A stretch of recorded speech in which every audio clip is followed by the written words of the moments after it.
दोस्तों welcome back. एक बहुत ही इम्पॉर्टेंट टॉपिक पे बात करने जा रहा हूँ और आप मेंटली प्रिपेयर्ड हो जाओ। एक तो प्रैक्टिकल हॉल टिकट आज आपके एक्टिव हो चुके हैं। मैं अप्रैल 25 में जो बच्चे अपेयर कर रहे हो उनके प्रैक्टिकल हॉल टिकट आज इशू कर दिया ना इसने। सुबह को एक वीडियो दिए थे, शायद आपने देख लिए होंगे। उसमें सारे डिटेल मैंने बता दिए। बट हॉल टिकट में अगर आपको इस तरह के कोई स्टेटस देखने को मिलता है रेस्ट्रिक्टेड कैटेगरी और उसमें 1 2 3 या 4 इनमें से कोई भी चार में से कोई एक डिजिट अगर दिख रहा है, नंबर दिख रहा है, तो आप समझ जाना कि उस सब्जेक्ट में आप इस बार पेपर में अपेयर नहीं कर पाओगे। तो आप लोग कमेंट सेक्शन में शेयर करना ऐसा आपके साथ तो नहीं हुआ है। और अगर प्रैक्टिकल हॉल टिकट में नहीं हुआ है तो अभी भी थियरी के हॉल टिकट अलग करके आना है, जो थियरी पेपर होंगे, क्योंकि लैंग्वेज सब्जेक्ट्स के थियरी पेपर ही होते हैं, प्रैक्टिकल्स होते नहीं है।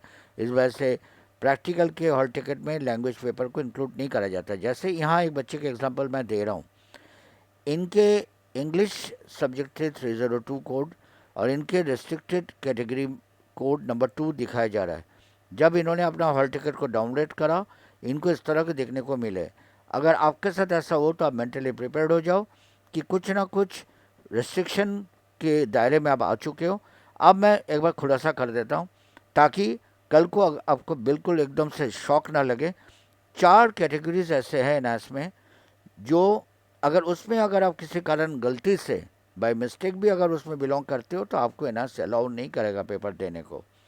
और डेफिनेटली कमेंट सेक्शन में शेयर करना क्या आपके साथ किसी के साथ इस तरह के आए तो नहीं। सबसे पहला कैटेगरी है रिस्ट्रिक्टेड कैटेगरी 1।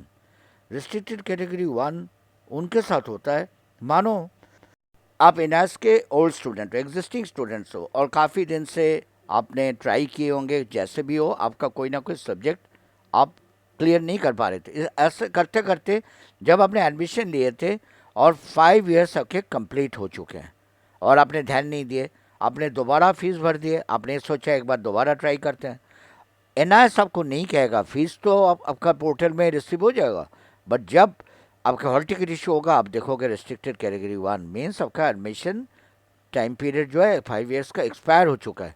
उस केस में आपको दोबारा रीएडमिशन लेने पड़ेगा, तब जाके आप पेपर दे पाओगे। कैटेगरी नंबर 2, जैसे कि इस बच्चे के मैंने दिखाया था आपको, कैटेगरी 2 उन्हीं बच्चों के साथ होता है और इसमें ज़्यादातर बच्चे कैटेगरी में फॉल करता है। वो है आपका 2 इयर्स का गैप कंप्लीट नहीं हुआ, या 10th और 12th, in between 10th and 12th 2 साल के मतलब 24 मंथ्स के गैप आपके कंप्लीट नहीं हुए और इस चलते आपको रेस्ट्रिक्टेड कैटेगरी में रखा गया। आपने जल्दबाजी की, आपको लगा कि मैं 10वीं के बाद 12वीं 2 साल से पहले पूरा कर, लेकिन एनआईएस इस आउट ऑफ रूल्स आपको किसी भी हालत में अलाउ नहीं करेगा।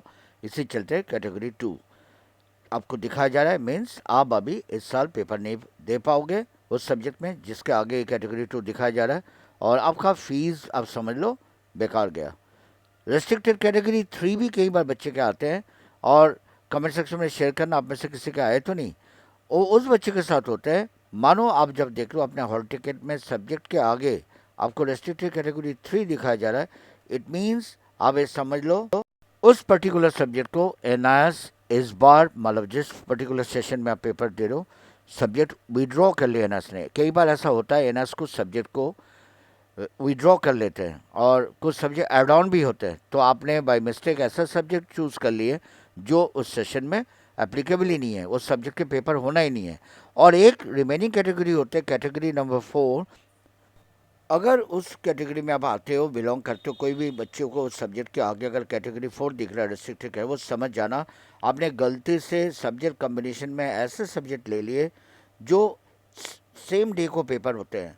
एनआईएस में कुछ बहुत सारे सब्जेक्ट ऐसे होते हैं जो पैरेलली एक ही दिन में कंडक्ट कराए जाते हैं। जैसे मैं एक फॉर एग्जांपल आपको बता रहा हूँ, कंप्यूटर साइंस और फिजिकल एजुकेशन, ये दोनों सब्जेक्ट एक ही दिन में कंडक्ट कराया जाता है। इट मीन्स अब तो नेचुरली कोई एक में ही अपेयर कर पाओगे, इस केस में कैटेगरी 4 के अंदर आप आ जाओगे। उम्मीद करता हूँ आपने अच्छी तरह समझ लिए होंगे कि रेस्ट्रिक्टेड कैटेगरी क्यों आते हैं। कहीं आपके साथ ऐसा हुआ तो नहीं इस